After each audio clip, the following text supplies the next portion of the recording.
শুরুতে সেই মহান আল্লাহ তাআলা শুকরিয়া আদায় করি, তিনার অপার অনুগ্রহে আমি আজকেও একটা ভিডিও দেওয়ার জন্য প্রস্তুতি নিয়েছি।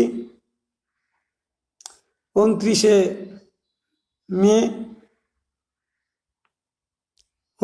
মে ঘটনা, সকালবেলা ঈদের পরের দিন আমি আপনাদের সামনে কিছু কথা বলার জন্য উপস্থিত হয়েছি কোরআন হাদিস থেকে।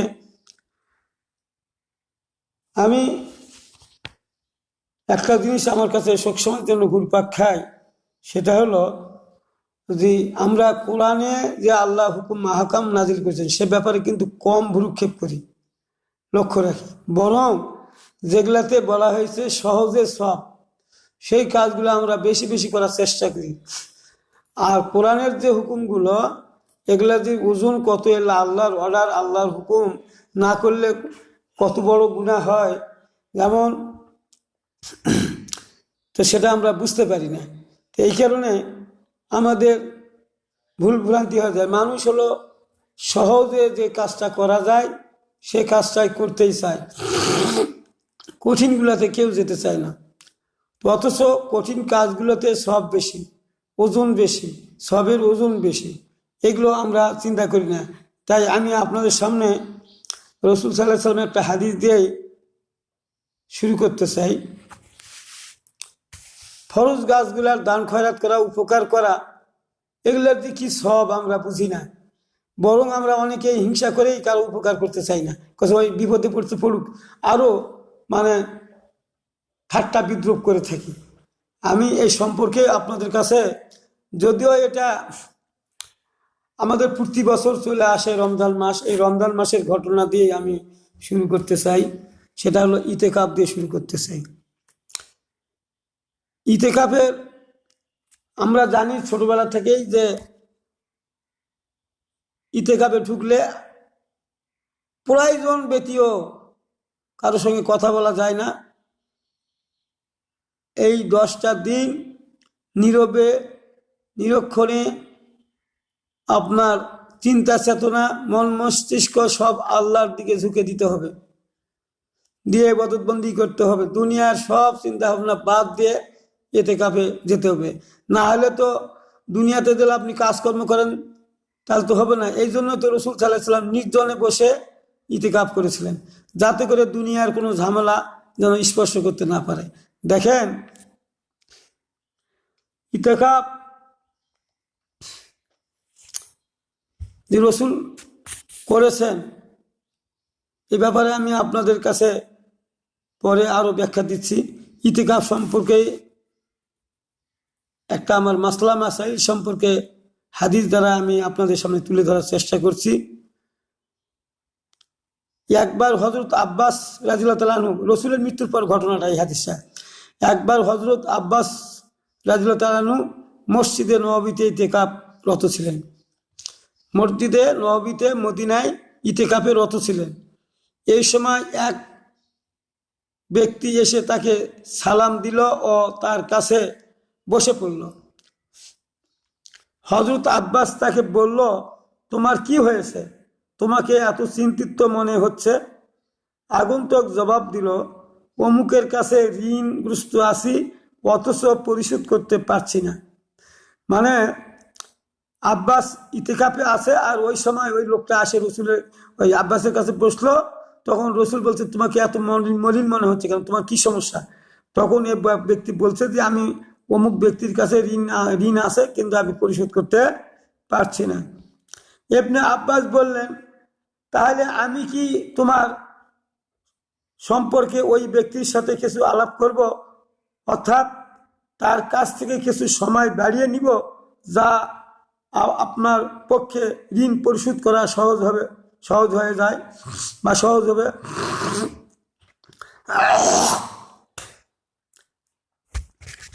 আগন্তুক বলল, আপনার যা ভালো মনে হয় তাই করো। আগন্তুক বলল, আপনার যা ভালো মনে হয় তাই করো।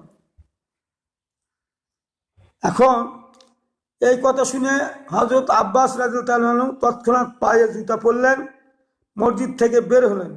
আগন্তুক বললে, এ কি করছেন, আগন্তুক বলল, আপনি কি করছেন? আপনি তো ইতেকাব আছেন, আপনি এলে কি করতেছেন?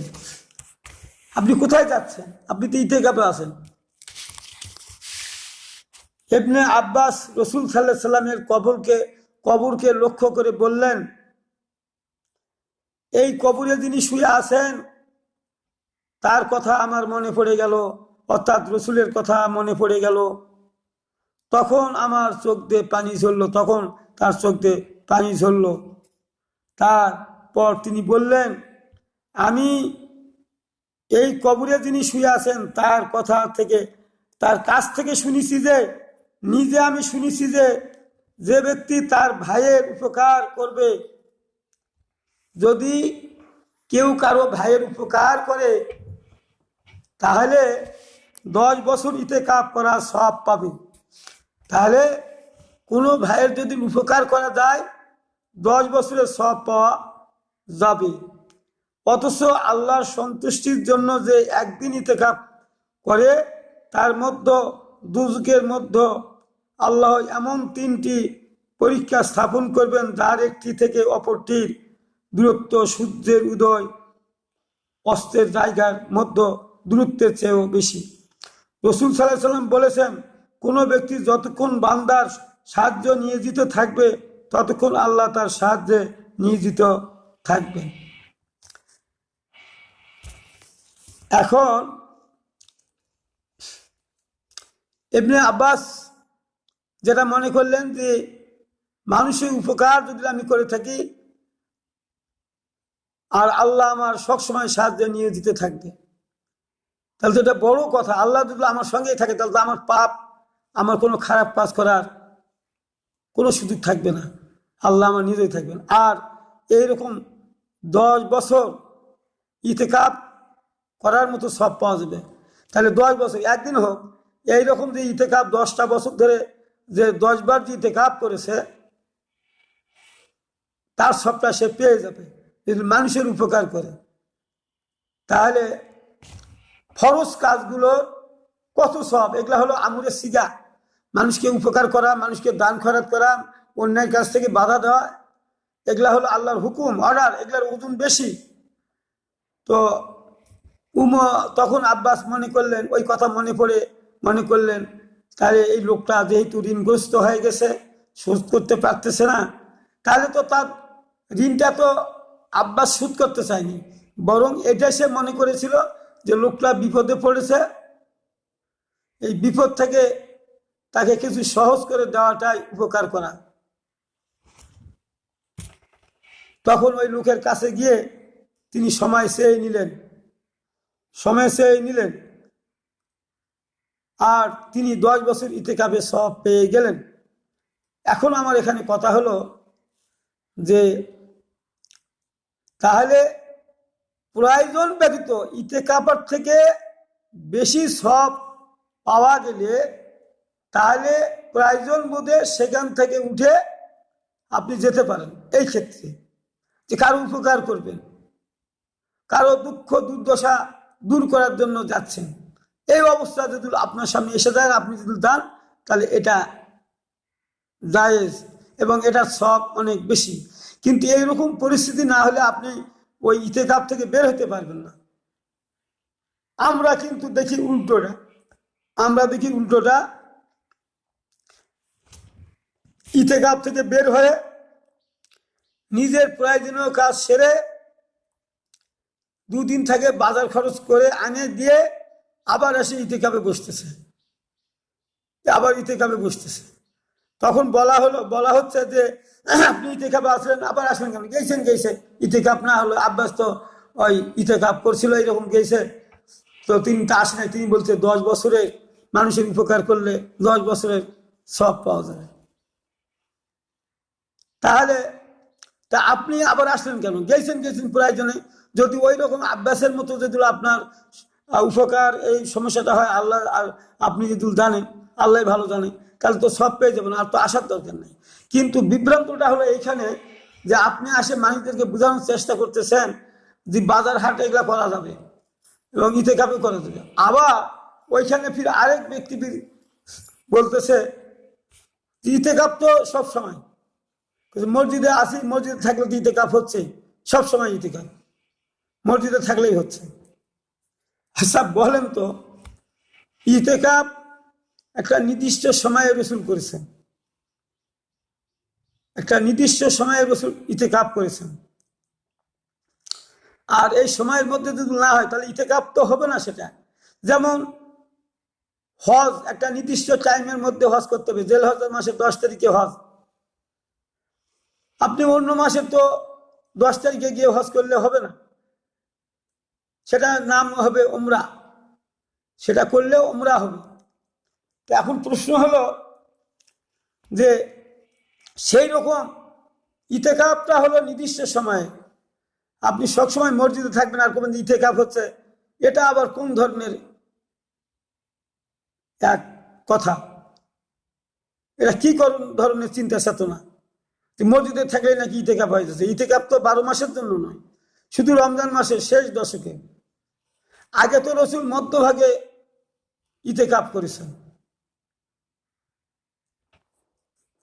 তারপরে তিনি যখন স্বপ্নে দেখলেন তখন তিনি শেষ দশকে ইতিকাফ করতেন। তাহলে মধ্য একে ছেড়ে দিলেন কেন? সবসময় যদি ইতিকাফ হয় তাহলে ওটা ছেড়ে দিয়ে আসে শেষে কেন করতেছেন? তাহলে রসুলরা বুঝে না, তার থেকে আমরা বেশি বুঝি। আমাদের কার্যক্রমে কথাবার্তায় এই তো বোঝা যায়। আপনারা কি মনে করেন? আমি তো এটাই মনে করি যে আপনাদের কথাবার্তায় কাজকর্মে তো তাই মনে হয়, সব সময় ইতিকাফ, মসজিদে থাকলে ইতিকাফ। তাহলে আপনি রসুলের হাদিসই মানছেন কোথায়? রসুলের কর্মকাণ্ডের সাথে নিজের কর্মকাণ্ড মিল কোথায় করছেন? অথচ আল্লাহ বলছে যে তোমরা যদি রসুলের কাজ করো তাহলে আমারই কাজ করো, আর যারা রসুলের কর্মকাণ্ডের সঙ্গে মিল করে তারা জান্নাতে প্রবেশ করলো, রসুল বলছে। তাহলে রসুল যা করছে সেভাবে আপনি মিলাবেন না, আপনি মসজিদে থাকবেন আর ইতিকাফ হয়ে গেল আপনার। এই যে এই কথাগুলো মানুষের মধ্যে ছড়িয়ে দেওয়ার কারণে মানুষ বিভ্রান্ত হয়ে যায়, আর বিভ্রান্ত হলে এরা যে ওই অবস্থায় চলে, এর জন্য তো দায়ী আপনারা যারা এটা বলেন যে সবসময় ইতিকাফ হয়। তো তাহলে এই যে এখানে বলা হয়েছে যে একবার ইতিকাফ করার সবটা হলো সূর্য উদয় এবং অস্তের জায়গার মধ্যে দূরত্বের চেয়েও বেশি বেশি। তাহলে এত সব হবে আপনার যে সূর্য উঠা এবং ডুবার এই জায়গা ভরপুর হবে সবে। কিন্তু দেখেন এত সব, এটা কিন্তু নফল। কিন্তু ফরজ কখনো হয় জানাচ্ছে যখন কেউ আসে আপনার কাছে উপকার চাচ্ছে, করার জন্য যাচ্ছেন, তখন এটার থেকে ওইটার সব অনেক বেশি। যেমন বলছে যে একজনা কারো উপকার করলে এরকম 10 বছর ইতিকাফ করা সব। খেলা ব্যাপার, খেলা ব্যাপার, 10 বছর আপনি ইতিকাফ করবেন। তো এগুলো কথা তো বলা হয়েছে, এই জন্য ফরজের কাজগুলো সব থেকে সব বেশি, এর মূল্যায়ন অনেক। এই জন্য ফরজ বাদ দিয়ে নফল ইবাদত করার দরকার নাই, ফরজ বাদ দিয়ে নফল করার কোনো দরকার নাই। ফরজ করলে নফলের প্রয়োজন হয় না। তারপরেও যদি সব ফরজ হুকুম আহকাম মেনে চলার পরেও যদি সুযোগ পান নফল ইবাদত করবেন, সমস্যা নাই। কিন্তু বুঝতে তো হবে এইভাবে। কিন্তু আপনারা তো বোঝেন উল্টা, ফরজ বাদ দিয়ে নফল নিয়ে টানাটানি করেন, আর ওগুলাই বেশি বর্ণনা করেন লোকজনের কাছে। এই সমস্যা হলো এইখানে, অন্য কোনো কথা নেই। যে আপনারা ফরজ বাদ দিয়ে আপনারা নফল নিয়ে টানাটানি করেন, অথচ ফরজ হলো ওয়ামাল্লাম ইয়াহকুম বিমা আনজালাল্লাহু ফাউলাইকুমুল কাফিরুন। আল্লাহ বলছে যারা আমার আইন দিয়ে বিচার করে না তারা কাফির, তারা জালিম, তারা ফাসিক। তাহলে এটা হলো ফরজ আইন। তাহলে আল্লাহর আইন আমাদের দেশে নাই, এই আইনকে আনার জন্য চেষ্টা করতে হবে। চেষ্টা করলে বহু গুণে সব, হাজার হাজার গুণে সব। এই নফল ইবাদত ওখানে পাত্তা পাবে না। যেমন আপনি এইভাবে উদাহরণ দিতে পারেন, ফরজের ওজনগুলা হলো লোহার মতো, আর তুলার মতন ওজন হলো নফলগুলো। তুলা যেমন 1 বস্তা ওজন করলে 2-3 কেজি হতে পারে, আর লোহা যদি 1 বস্তা করা যায় অন্তপক্ষে 4 মণ, 5 মণ, 6 মণ ওজন হবে। তাহলে আপনি বলেন তাহলে কত সব ফরজ গুলাতে। তো এই জন্য ফরজ হুকুম হাকামগুলো আমরা মেনে চলি না, যার ফলে নফলগুলো নিয়ে আমরা বেশি বাড়াবাড়ি করছি।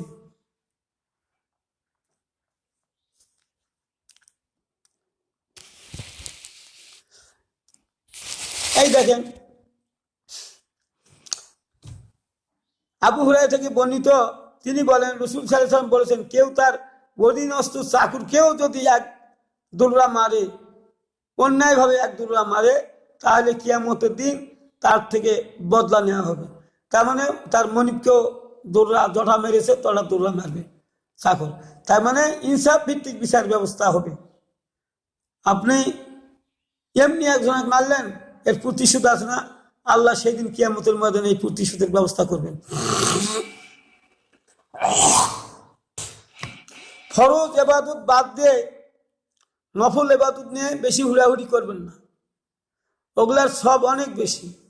নফল ইবাদত করতে করতে আপনি এক হয়ে গেছেন, তাসবিহ তাহলিল করতে এক হয়ে গেছেন, কিন্তু আপনার ফরজ কাজ আপনি বাদ দিয়েছেন। কেউ করলে আপনি মানেন না, তাহলে এই ফরজ তখন আপনার কোনো কাজে আসবে না।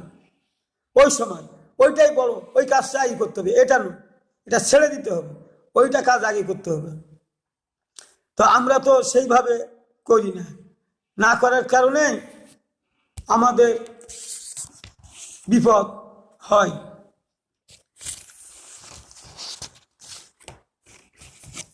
আমি কোরআনের একটা আয়াত, দুটি আয়াত পেশ করে আমি আমার ভিডিও আজকে শেষ করব। ওয়া আনফিকু মিম্মা রাযাকনাকুম মিন ক্বাবলি আয়াতি ইয়া আহাদাকুমুল মাউত ফায়াকুলা রাব্বি লাউলা আখারতানি ইলা আজালিন কারীব ফাআসাদদাকাকুম মিনাস সালিহিন। এখানে অর্থটা হলো, আল্লাহ বলছে তোমরা নিজ সম্পদ থেকে খরচ করবে, দান করবে তোমাদের কারো মৃত্যু আসার পূর্বে। আল্লাহ বলছে তোমরা দান করবে, তোমাদের কারো মৃত্যু আসার পূর্বেই দান করবে। মৃত্যু হয়ে গেলে হবে না।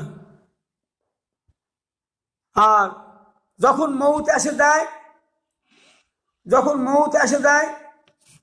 তখন আমরা বলি যে আল্লাহ আপনি আমাদেরকে আরেকটু সময় দাও, যাতে করে আমি আমার সম্পদগুলো দান খয়রাত করে দিয়ে নেক পরায়ণ লোকদের সামিল হয়ে আসতে পারি। আল্লাহ বলবে না, তোমাকে আর সময় দেওয়া হবে না, তোমাকে লাউলা আখারতানি ইলা আজালিন কারীব, তোমাকে অনেক সময় দেওয়া হয়েছিল, তুমি সে সময়ে সৎ ব্যবহার করোনি। আর মা আসাদদাকা ওয়া মা মিনাস সালিহিন, আর তোমরা বলবে যে আমরা সৎ হয়ে আসবো, ভালো হয়ে আসবো বলে আসবো, কিন্তু তোমাকে আর ছাড় দেওয়া হবে না, তোমাকে আর ছাড় দেওয়া হবে না। এই জন্য আমরা তো জানি না কখন কার মৃত্যু ঘটবে, এটা আমাদের কারো জানা নেই। এই জন্য দানটা, এই কথার অর্থতে দানটা এইরকম হবে, আপনি অব্যাহত রাখবেন, দান করা ইচ্ছা করলেই দান করে ফেলবেন, সদা সর্বদা দান করবেন। আপনি তো জানেন না কখন মারা যাবেন, আজকেই মারা যেতে পারেন, তাহলে আপনি তো শুধু কি পারেন না দান করার। এই জন্য এই কথাতে আল্লাহ বুঝাতে চাইছেন যে মুমিনদের দান খয়রাত থাকবে অব্যাহতভাবে, কোনো সময় বাদ দেওয়া যাবে না। যার সম্পদ যেরকম সে সেই রকম দান করবে, যার যেরকম দান করার আল্লাহ ক্ষমতা দিয়েছেন সেই অনুযায়ী দান করবে, তবুও দানটা অব্যাহত চালু রাখতে হবে। 11 নম্বর আয়াত সূরা মুনাফিকুনে বলা হচ্ছে, ওয়ালা ইউআখির আল্লাহু নাফসান ইল্লা ইজা জা আজালুহা, কিন্তু নির্ধারিত সময় যখন আসবে আল্লাহ তখন কাউকে অবকাশ দিবেন না। যখন আল্লাহ সময় শেষ হয়ে যাবে, হুদুদ আল্লাহে সীমারেখা যখন শেষ হয়ে যাবে, হায়াত শেষ হয়ে যাবে, তখন 1 মিনিট আগেও না 1 মিনিট পরেও না, তাকে আল্লাহ তার দান প্রবেশ করে ছাড়বেন। তাহলে এইখান থেকে আমাদের কি শিক্ষা পেলাম? যে আমরা শিক্ষা পেলাম আমরা কখন কে কোথায় মৃত্যুবরণ করব আমাদের জানা নেই। এই জন্য দানটা আমরা অব্যাহত রাখবো। আর এটা কি পেলাম যে এখন নয় আরো পরে দান করবো, আরো পরে নামাজ পড়বো, আরো পরে আমি দান করলে আরো পরে করব, এইরকম চিন্তা ভাবনা করা যাবে না। কারণ এই ধরনের আল্লাহ অবকাশ দেবে না। মৃত্যু আসলে সেই সুযোগটুকু হারিয়ে ফেলবেন। এই জন্য মৃত্যু উপস্থিত হওয়ার আগেই আমাদের এই সমস্ত কাজগুলো করার দরকার। আমরা করছি না। ওমা আদরি নাফসুম আইয়ে আরদিন তামুত, মানুষ জানে না কখন কোথায় তার মৃত্যু ঘটবে। তাই আমাদেরকে সদা সর্বদা আল্লাহর রাস্তায় দান খয়রাত করে যেতে হবে। লান তানালুল বিররা হাত্তা তুনফিকু মিম্মা তুহিব্বুন, তোমাদের প্রিয় বস্তু আল্লাহর পথে খরচ না করা পর্যন্ত তোমরা কেহ আল্লাহর নৈকট্য লাভ করতে পারবে না।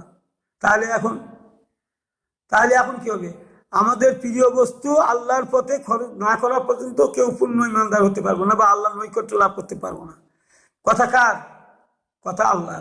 আল্লাহ যখন নিজেই এই কথা বলছে, তখন আমি কি প্রিয় বস্তু দান করতে পারছি বা করছি না? তাহলে এই আয়াতকে আমাদের প্রত্যাখ্যান করা হলো না? এই আয়াতকে আমাদের অমান্য করা হলো না? হলো। ভাইয়েরা আমার, আমি বলতে চাই যে ফরজ হুকুম বাদ দিয়ে নফলগুলো আমরা না করি, বরং ফরজগুলা করার পর সময় থাকলে নফলগুলাও করব। কথা বুঝতে পারছেন? যে হলো ফরজ বাদ দিয়ে আমরা কেউ যেন নফল ইবাদত বন্দেগী না করি। আর ফরজ ইবাদত সব করার পর যদি আমার সময় থাকে, তাহলে আমরা অবশ্যই তাসবিহ তাহলিল নফল ইবাদত করব। কথা আমার বুঝতে পারছেন? কথাটা এইভাবেই বুঝতে হবে, অন্যভাবে বুঝেন না। আমি এরকম কথা কাউকে বলি না কোনো সময় যে একবার কলমা পড়লেই আপনার জান্নাত ওয়াজিব হয়ে যাবে।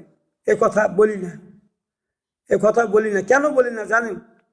এটা যদি এইরকমই হইতো, তাহলে রসুল তার সাহাবীগণ এই পথ অবলম্বন করলেন না কেন? এটা আমার প্রশ্ন।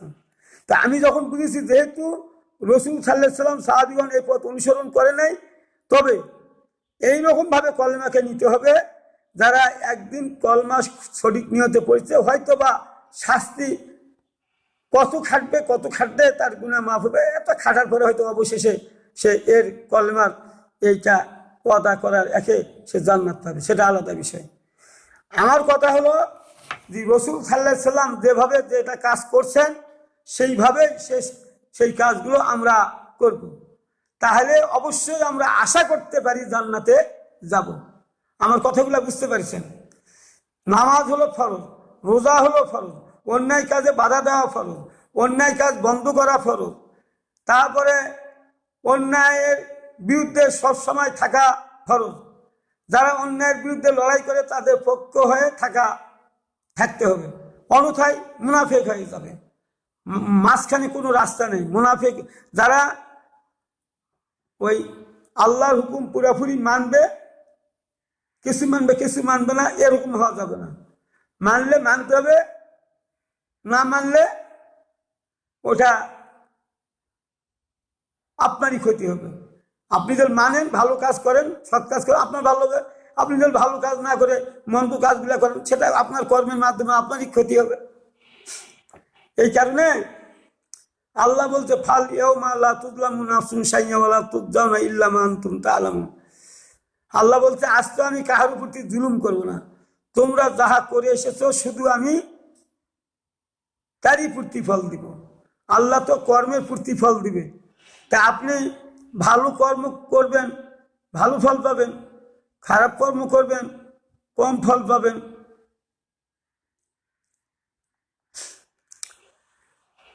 তাহলে আমার প্রশ্ন হলো আজকে যে ফরজ বাদ দিয়ে নফল ইবাদত করে ওর উপর ভরসা করা, বসে থাকা যাবে না।